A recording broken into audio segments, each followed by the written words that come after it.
Right, hopefully that's it. We're starting the recording. Great. Tonight we're covering Lilith the Black Moon. It's sometimes called the Dark Moon. It's mostly called Lilith, but it's a bit complex. So I'm going to be sharing my screen. I'm going to be doing a PowerPoint. We're going to go through a number of charts. There are some videos to watch which I can't show on Skype without having brain damage. So the links to the videos are in the PowerPoint, which I can send you after so you can watch the videos, okay? Because I do recommend that you watch them because you'll get to understand the women that we're talking about in this particular webinar. Now, I'm sure there's plenty of blokes that I could have checked their Lilith points, but I didn't. I don't know enough about men in the sexual world as I do about women. Okay, so I can't give you an example of, I don't know, can't remember the name of the bloke now. Who was the fella that was always having sex with women? He was famous. Hugh Hefner? No, way before him, back in the day. No. In history, it was so Casanova. Sorry, I couldn't find the. I could have done Casanova. Maybe he would have described it. Anyway, they wouldn't make the point because the thing about Lilith, it's a feminine energy. So we're going to be talking about. So hopefully we haven't got any men listening this evening because it'll probably upset them. So off we go. I'm going to start with screen share, and we shall do.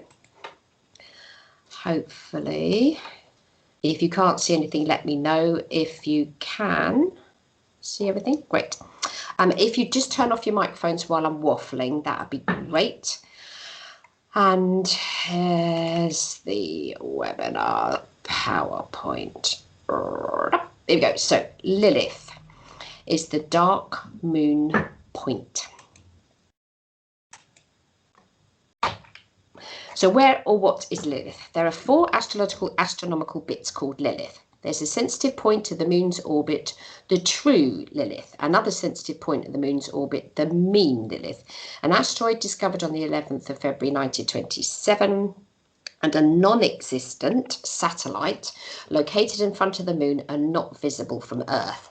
But there's quite a few books about it, so I just have to mention it. Postulated by a German astronomer chap called Dr. Georg Waltermath in 1898, and it's since been disproven. Now, hold on, let me go a bit further. So which one are we going to use? We're going to use the one that Astro.com has decided is the most applicable, which is the mean position.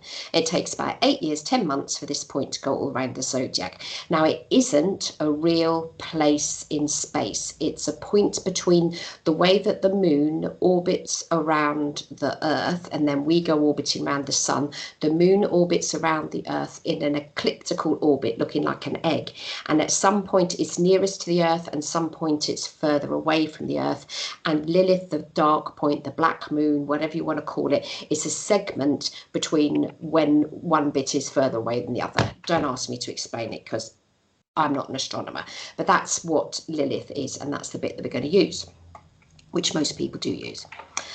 So what's the history of and the mythology of Lilith? So Lilith's myth is multi-religious and multicultural, spanning a number of ancient texts sourced from the Mesopotamian cultures through to Christianity and Judaism. She's also recognizable in both Greek and Roman mythology. That's what she looks like. So in 1922, a German sculptor by the name of Ernest Barlach made a woodcut and a series of pictures about some book that some chap called Goethe had written, and that's just one. You'll find quite a few on the internet, but I thought that was rather applicable for her because she's got this long hair, she's got a great big boar behind her, she looks sort of fearless. That's the image that you get of Lilith. So who was she? In mythology, Lilith was a demon. She was Adam's first woman, and she was a bit feisty and refused to take things lying down, literally, and wanted to be on top when they had sex. Obviously, this got her into trouble with Adam and God, and she was banished. She got her revenge by giving birth to demons and stealing and killing newborn babies, as you do. So how's she viewed today? With the advent of feminism and equality, Lilith is now embraced as a symbol of female emancipation and sexual freedom. So I'm going to be demonstrating some females' charts to show this. Now, this isn't just every female. These are specific women whose charts I'm using to demonstrate the energies of Lilith. It's taken me ages. We're going to be using Germaine Greer first. Born in Melbourne, Australia, Germaine Greer is a writer, broadcaster and feminist icon. In 1998, she was appointed Professor of English and Comparative Studies at the University of Warwick. Now retired, she's a Bi-Fellow of Newnham College, Cambridge. She studied English and French at Melbourne University, then gained an MA in Romantic Poetry from Sydney. She moved to the UK in 1964 and attended Newnham College, Cambridge, gaining her PhD in 1967 with a thesis on Shakespeare's early comedies. She then worked as a lecturer at Warwick from 1968 to 73, during which time she published her first and most famous work, The Female Eunuch, in 1970, which we're going to discuss. Her other books include The Whole Woman, 1999, The Beautiful Boy, 2003, and The Obstacle Race, The Fortunes of Women Painters and Their Work in 2001. She's perhaps best known for her views on women's social and sexual status within society and her outspoken, trust me, she's outspoken, and sometimes confrontational style that has gained her both respect and a certain notoriety. So these are just some quotes by her. So the management of fertility is one of the most important functions of adulthood.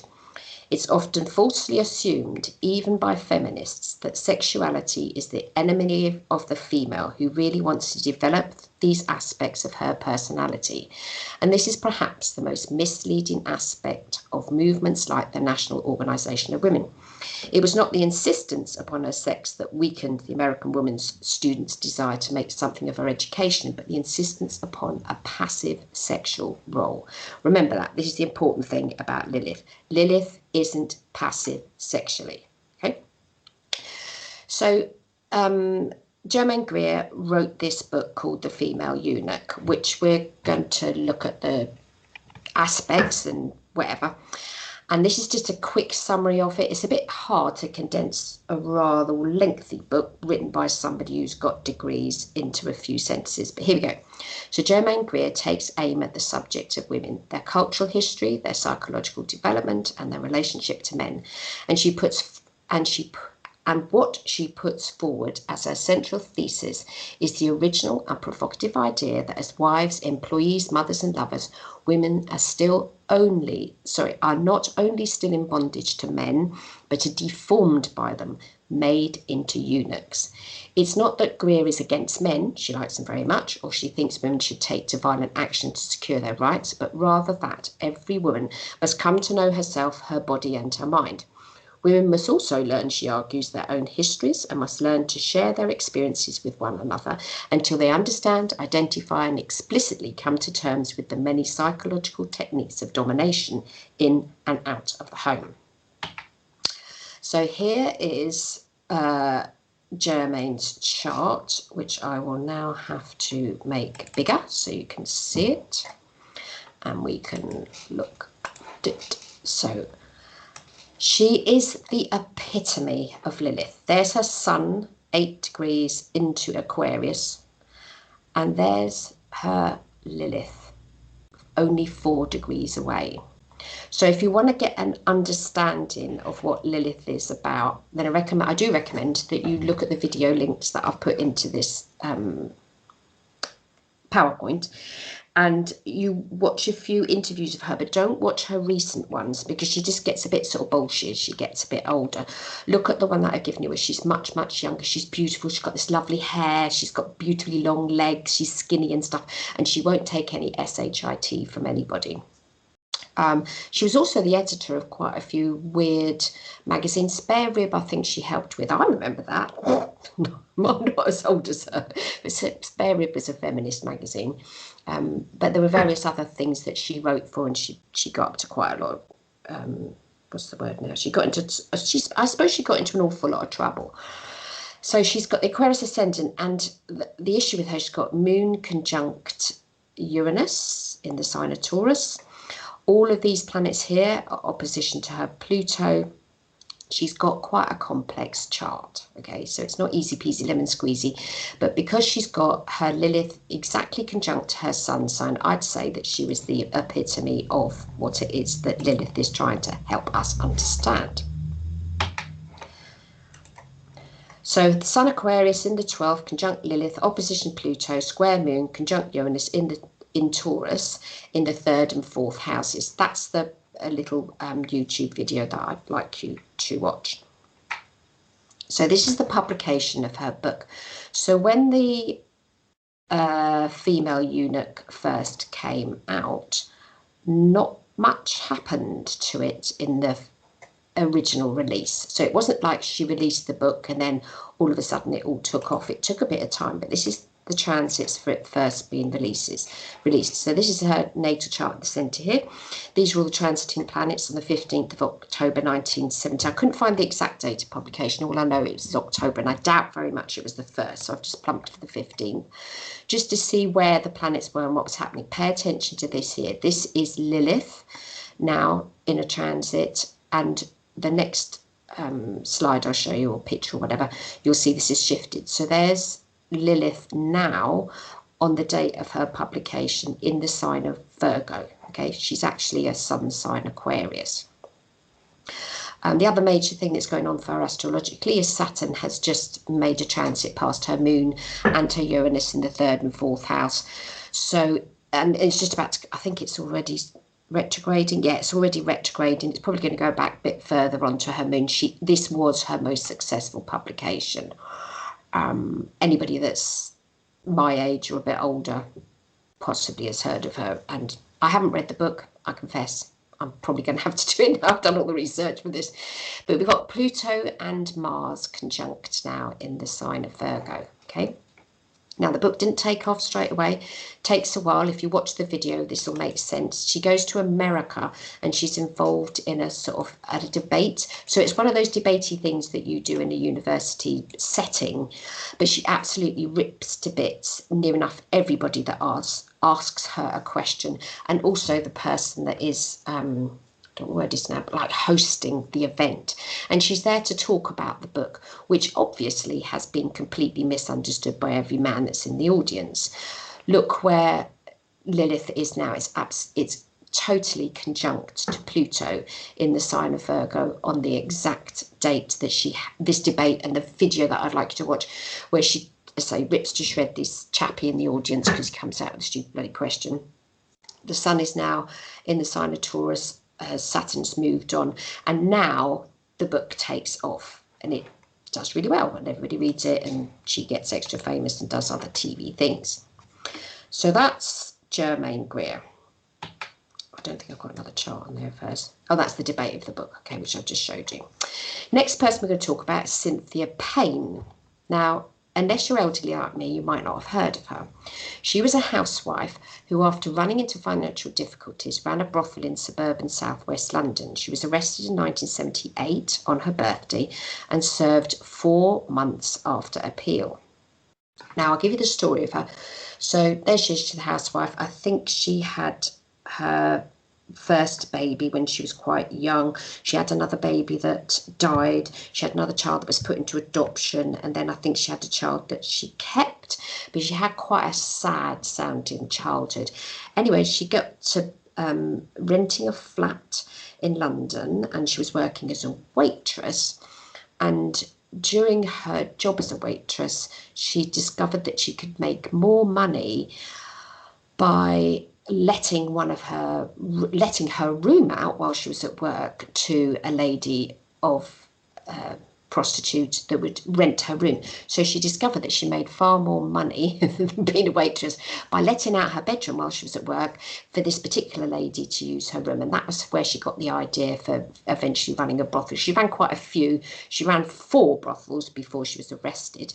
But what made her famous was that because it was in a suburban part of London, she didn't have famous pop stars or anybody attending.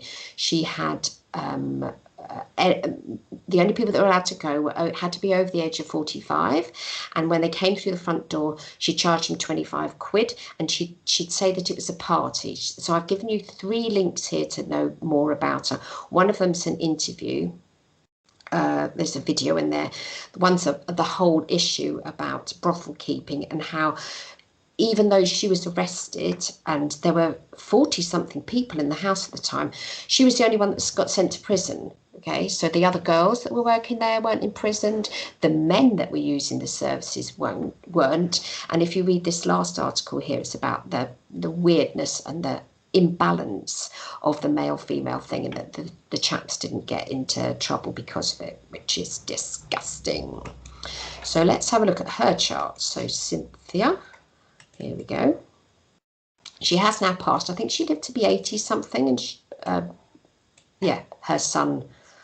I think there was something funny to do with the funeral as well. Can't remember. But anyway, here's her birth chart. And when you see her being interviewed, you can definitely see that Leo ascendant. She absolutely loves having the camera on her.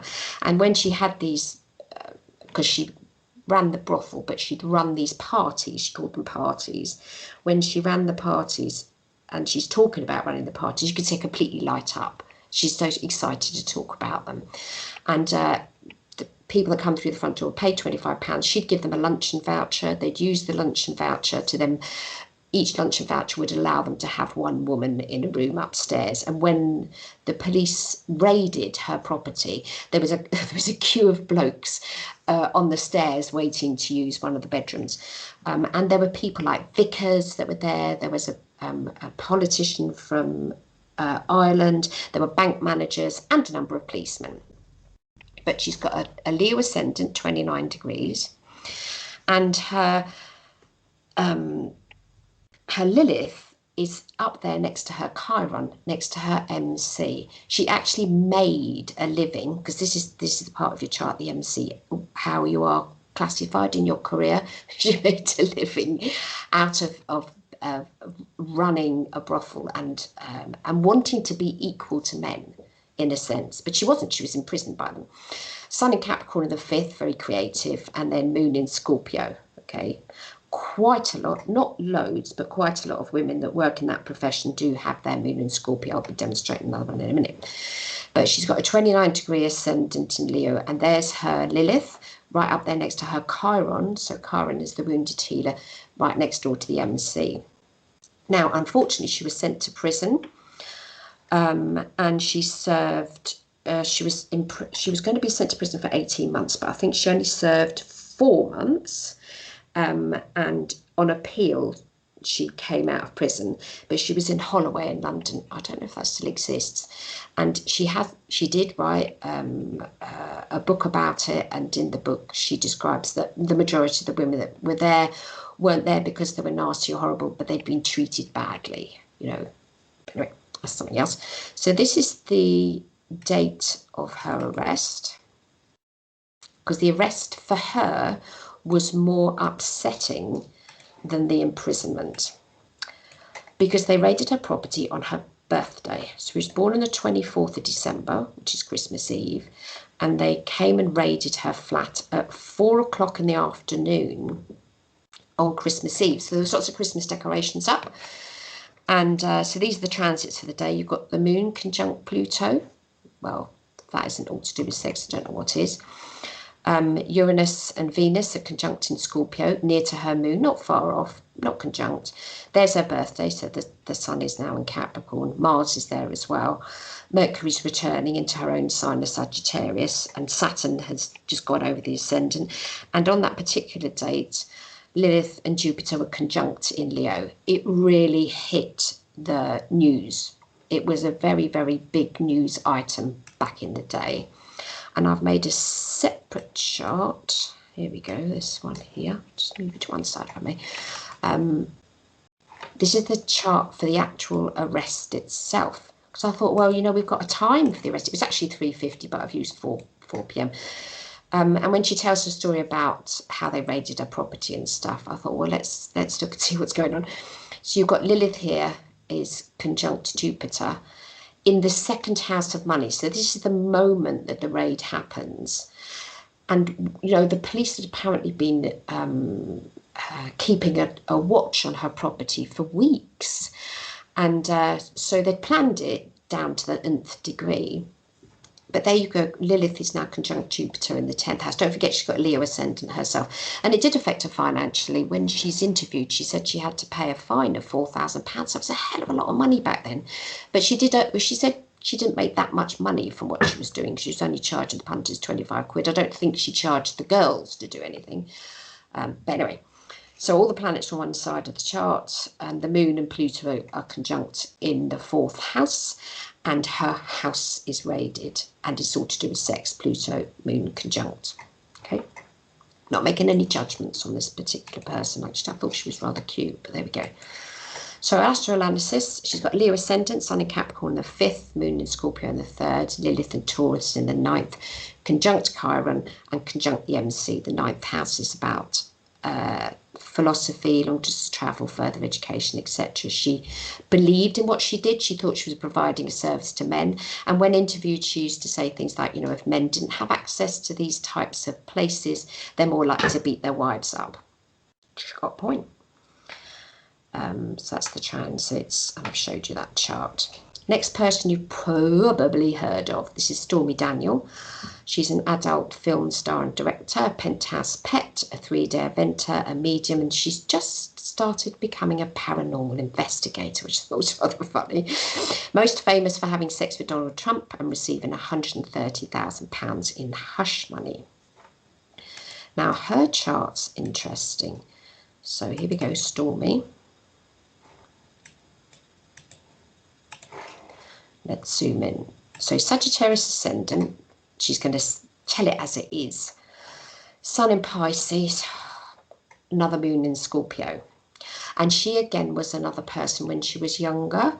So just like Cynthia, her childhood, her mother was out with various different men all the time, and there wasn't enough food in the house. So she had quite a troubled childhood.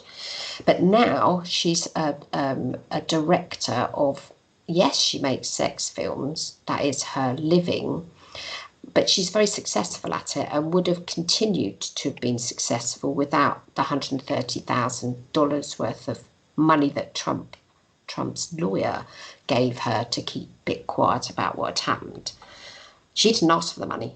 That was given to her because at that point I think he was running for presidency. So her Lilith is in Leo, but look, it's in the 8th house and Jupiter's there as well. So the 8th house is sex, birth, reincarnation and other people's money. So she makes money from the sex industry and she's very happy with it. There's loads of interviews, you can see tons of them, they're all on YouTube, and there's plenty on her own websites as well. I've actually found her on Twitter. I didn't even think she'd have a Twitter page. And she's proud of the work that she does, absolutely proud of it, that she's so successful, she's made all this money and she gets to choose what she wants to do. And she works in the sex industry. Again, that's another Lilithy type of thing, that she's not going to take that submissive position of being underneath. She wants to be on top, which is the story of Lilith. So Sagittarius ascendant, Sun in Pisces in the 3rd, Moon in Scorpio in the 11th, Lilith in Leo in the 8th house of sex, birth and reincarnation. Last person we're going to look at today, you must have heard of Marilyn Monroe. You'd be living in a box if you hadn't heard of her. She was a famous actress and she was a sex symbol. No two ways about it. So here's her chart. That's really interesting how hers is. Leo ascendant, again, like Cynthia Payne, but her Lilith is conjunct her Neptune right in the 1st house. So this is Neptune fuzzies things. So she's remembered as being the blonde beauty, etc., but she didn't actually want necessarily to be that. She was used to get quite cross when people said that she wasn't very clever. Well, she probably didn't have a degree or anything, but she was pretty, what's the word I want to use now? She was intelligent in what business decisions that she made, but dreadful when it came to relationships. Anyway, Sun in Gemini in the 10th, so she made a career out of her life.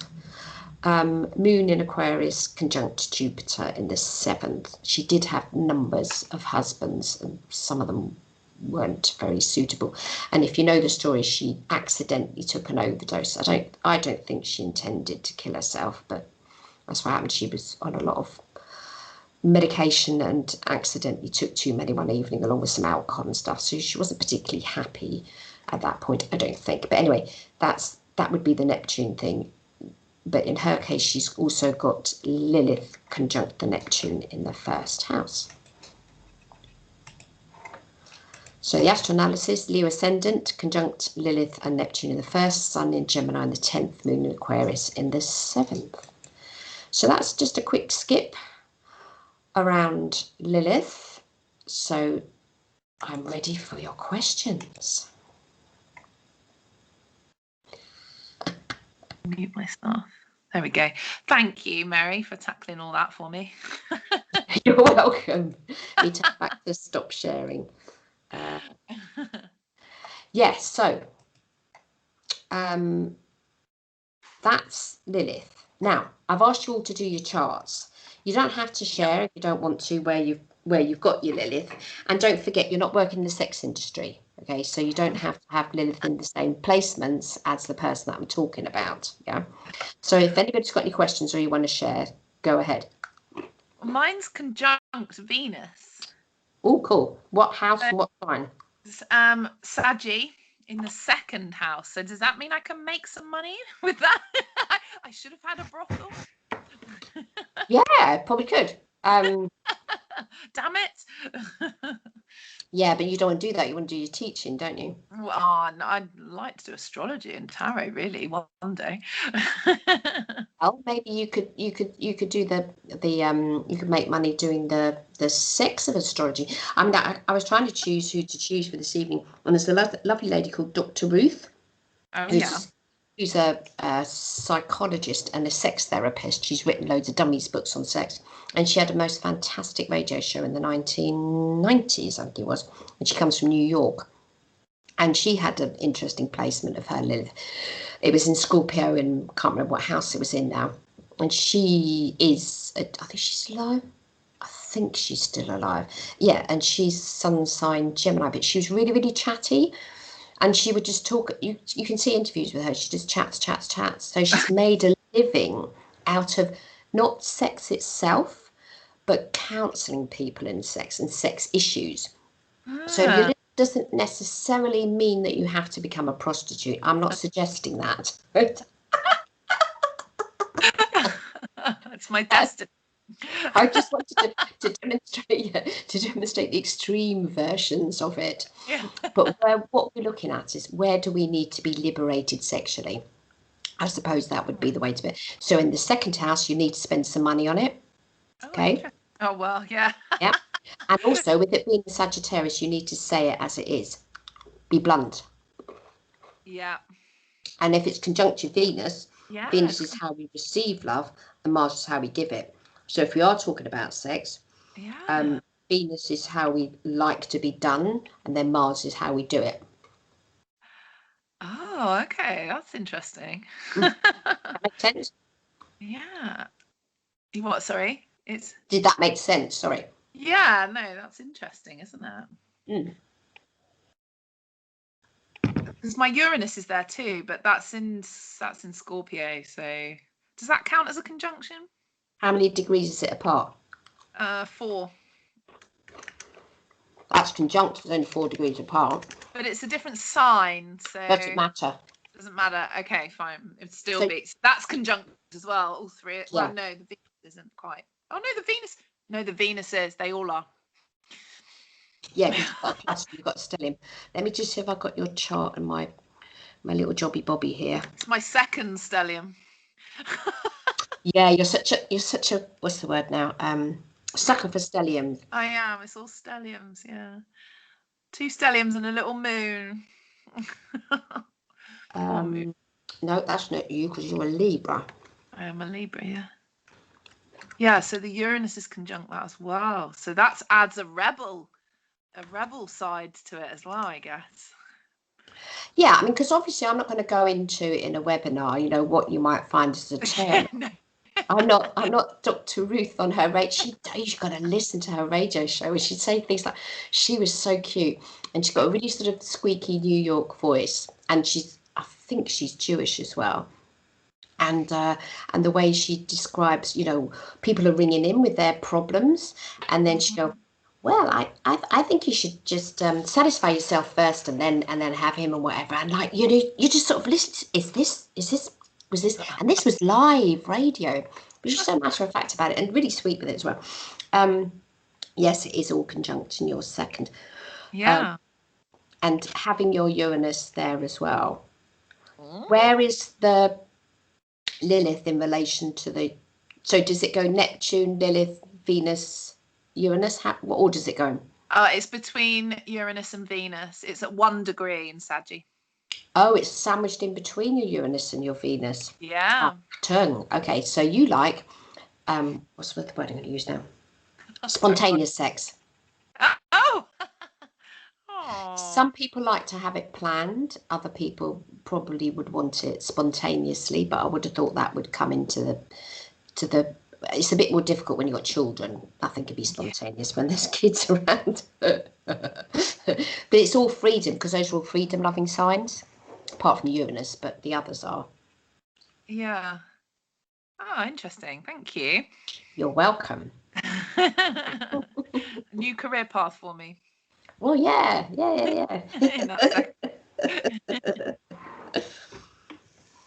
Anybody else with any questions? Yeah, so, go ahead. Oh, I think she's still on mute. Oh, okay. Yeah, sorry. You're good. Mine is in my first house in Sagittarius, conjunct my ascendant and conjunct Venus. Not Venus, sorry, Mercury in the middle of them two. Okay, so you've got a little sandwich there. Yeah. All in the first house, yeah. Yeah. So if we're thinking about Lilith being the planet where we want to have sexual freedom and not to be restricted, and you got it in the first house, then you're more likely to be capable of speaking your truth. If you've got it squished away in the 12th or in the 8th, it's less likely to manifest itself spontaneously. In the sign of Sagittarius, it's going to liven it up as well, so it's going to make it more active, that type of thing. Yeah. And I was sort of tossing up, that's the wrong word, I was trying to weigh up what's what advice I'd give somebody when it comes to Lilith. And I think I would definitely advise anybody here this evening is to watch the videos that I've included in the PowerPoint, because it's an energy that needs expression, but not to any, what's the word I want to use now? Not in a public way. I mean, the girls that I've described wouldn't think twice. Like Germaine Greer, there's loads of interviews with her. She'll just speak her mind. Mm-hmm. Absolutely. And other people aren't like that, and especially British people, and she's actually Australian. It's just that some people find that offensive, and she's not married. I'm married, okay? So it would be tricky for me to be like that. I don't think Stormy Daniels is married, and I say Marilyn Monroe married quite a few times, and Cynthia Payne never married. So the examples I've given you are people on the extreme end of it. But for yourself, being in the first house, then you'll need to decide for yourself where your freedom lies and where, well, literally lies, where you want to be with that, and how upfront you'd want to be with a sexual partner, or maybe not with a partner, with yourself. Yeah. Mm-hmm. Okay, thank you. And how do you think it affects Mercury being there? Mercury is what we want to talk about. Yeah. Okay. So, if you've got Mercury conjunct Lilith, you might want to talk about it. Mm-hmm. So that is, rather than read about it or listen to it, or might be something that you'd find as a topic of conversation. Okay. Yeah. Wherever we've got Mercury is in the sign and in the house it's in, it's what we like to talk about. Yeah. Well, that answers some more of my awkward conversations I've had in Pass. All right, thank you. Thanks, Abita. Any questions? There was someone else that was going to ask. Come back. Hello. So I've got Lilith in Pisces. I've got Lilith, Saturn, Chiron, Moon, and Venus all in Pisces. And your moon's in Pisces, isn't it? Is it? Yep. So it's Lilith is conjunct with Saturn, and then there's Chiron, Moon, and then Venus, all in Pisces. Oh, bloody hell. Okay. So you've also got Neptune transiting that at the moment, because Neptune's in the sign of Pisces. Man, I haven't asked you to do a transit chart. Okay, so the first planet's Lilith. How many degrees is he? Ish. About 40. There's different numbers. There's numbers on top of numbers. Is it 42? If you look at the bottom left-hand side of where you've printed off the chart, it'll all be written in green. Sorry. The numbers will be easier. Yeah, Lilith will be at the bottom left somewhere. Oh yeah, got it. 20, 26. 20 and then 26. Yeah. Okay, that's 20 degrees and 26 minutes. And Saturn, just give me the first set of numbers. Saturn, where's Saturn? Oh. Go up. 41. Oh, yeah, No. 41. No, it can't be. Saturn will be anything up to 30 degrees. Oh no, the numbers are missing. Hang on. It's all right. 20. Bottom left, there's a little sort of square boxy thing, and it says sun, moon, blah, blah, blah. That's if you'd be interested. 27. 27 Saturn, okay. And then your Chiron and your moon? 23 Chiron. Yeah. Moon 21. And your Venus? Venus is 15. And what house is that? Pisces. House? 5. 5th. Creativity, romance, and babies. Right. Okay, so you need to be creative in your expression of Lilith. You don't want to do anything that's boring. Okay, you've got such a cluster of planets there, so you've got a stellium. Have you got the book by Donna Cunningham on stellium? So I'll share that with you yet. No.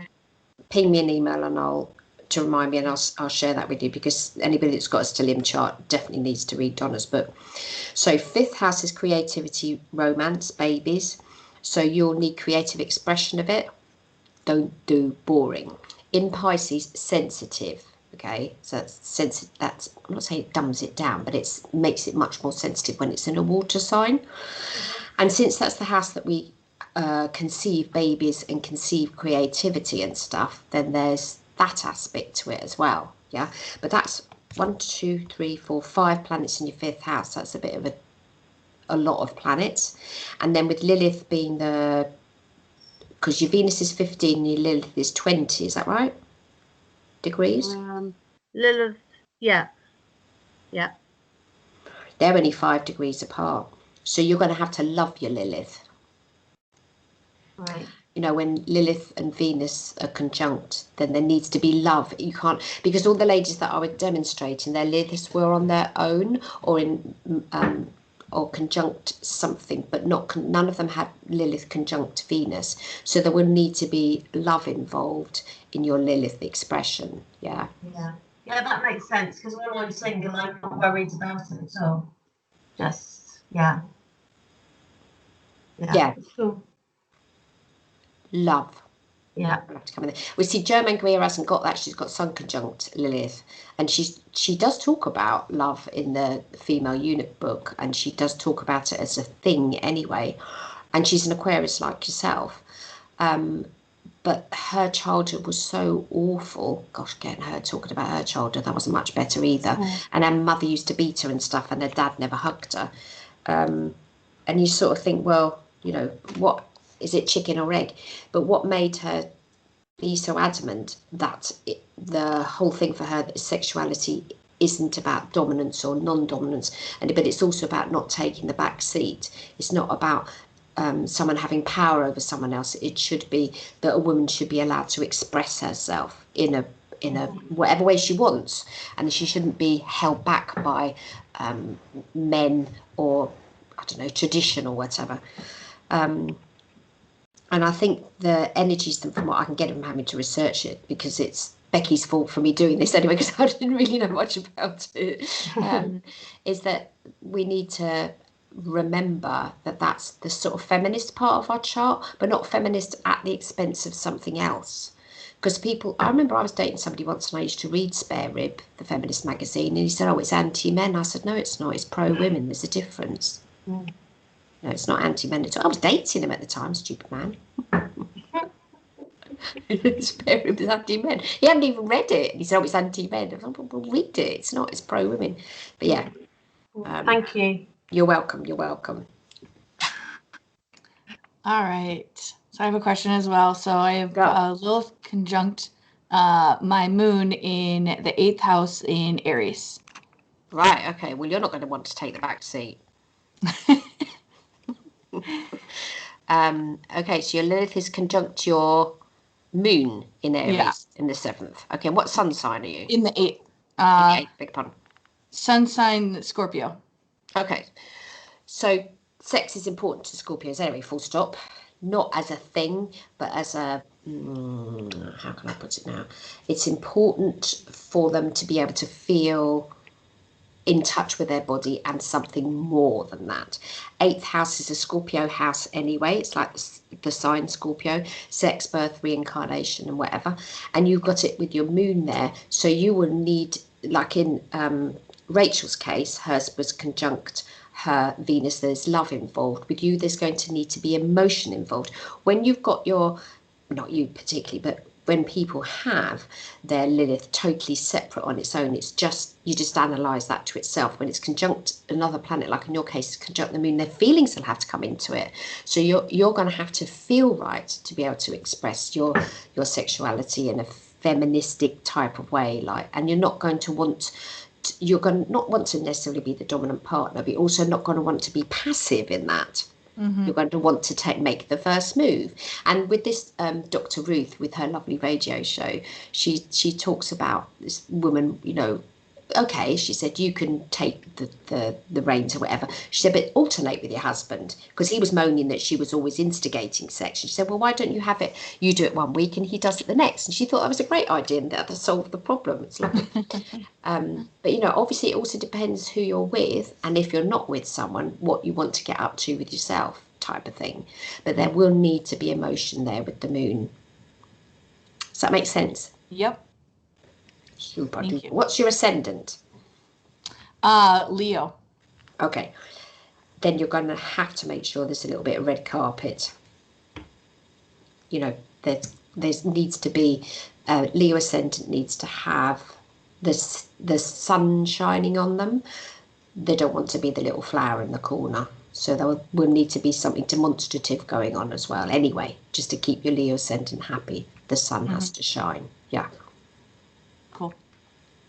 Thank you. You're welcome. You're welcome. Any other questions?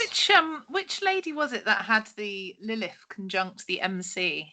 It was one of them, wasn't it? Yeah, I think it was. Let me just grab a chart again. Hold on 1 minute. That's what my husband's got as well. Yeah, get him. As I haven't looked at any chaps' charts. I knew we do a brothel after all. Yeah, let me screen share again so you can see her chart. Hold on. Oh, Cynthia's.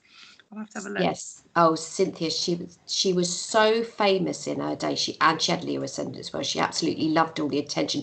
I'm sure she hated being in prison. I mean, there's no way that being in prison is fun, especially Holloway. Ugh. But yeah, there's her Chiron conjunct the MC and Lilith. All three. So MC, Chiron, Lilith. There we go, up there. In Taurus in the 9th house. That's what my husband's got. Woo!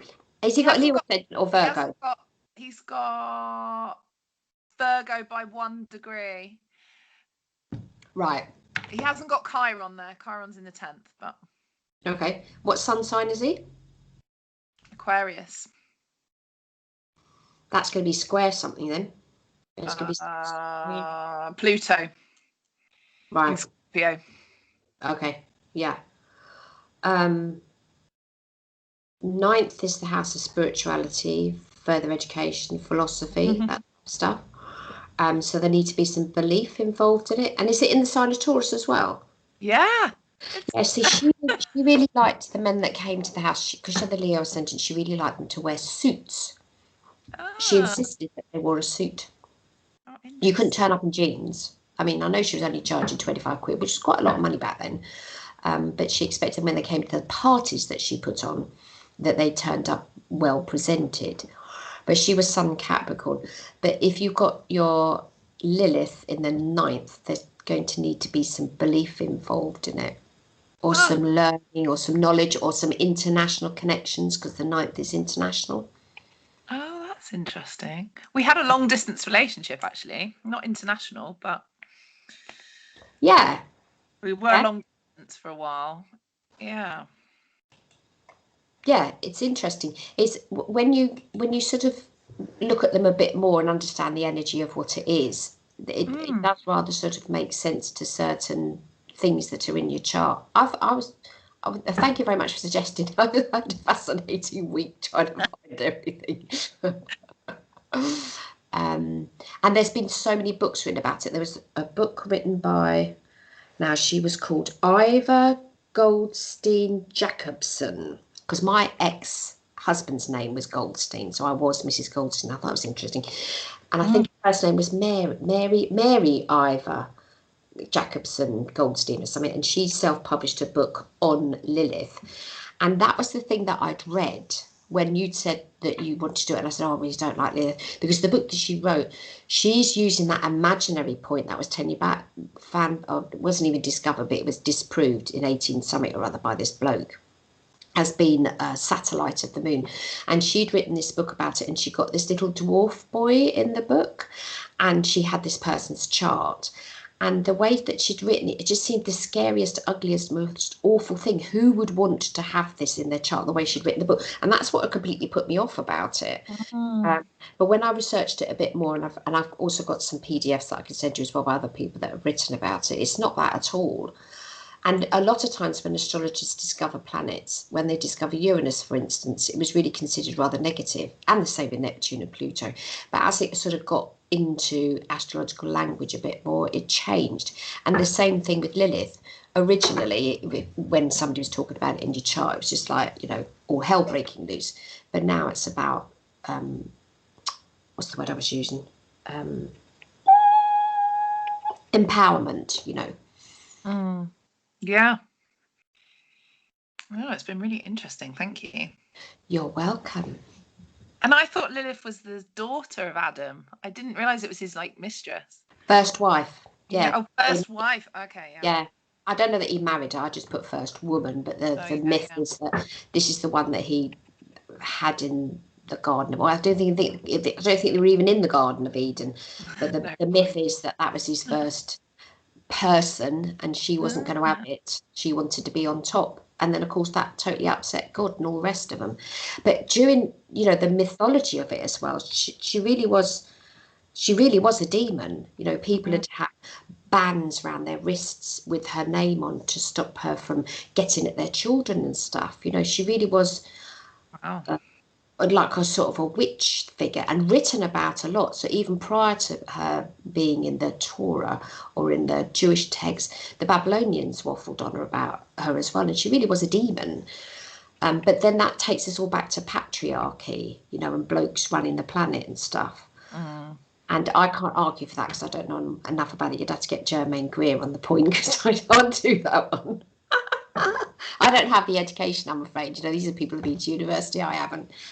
So I can't argue on that point, but blokes do tend to run the world most of the time. It does seem that way. What I liked about the women's charts that I've used as well, they were very much women in their own right and have made a living out of doing what they were doing, which wasn't being a dutiful wife at home with 3 kids and a mortgage. They were the absolute opposite of that. Stormy Daniels definitely is. And even Marilyn Monroe never managed domestic bliss. And Cynthia didn't. And Germaine Greer is still single.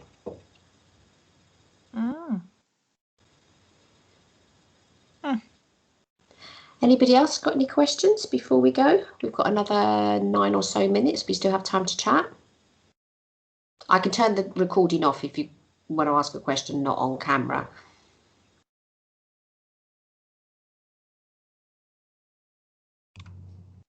I think I'm good. Thank you so much for doing this. It was really great. You're welcome. You're welcome. And it's nice to, I haven't met you before, have I? No, I just started listening to your podcast a few weeks ago. So I just got turned on to you. Excellent. Oh, super. Yeah. Oh, no, I love to meet our podcast listeners. Have the face to the voice.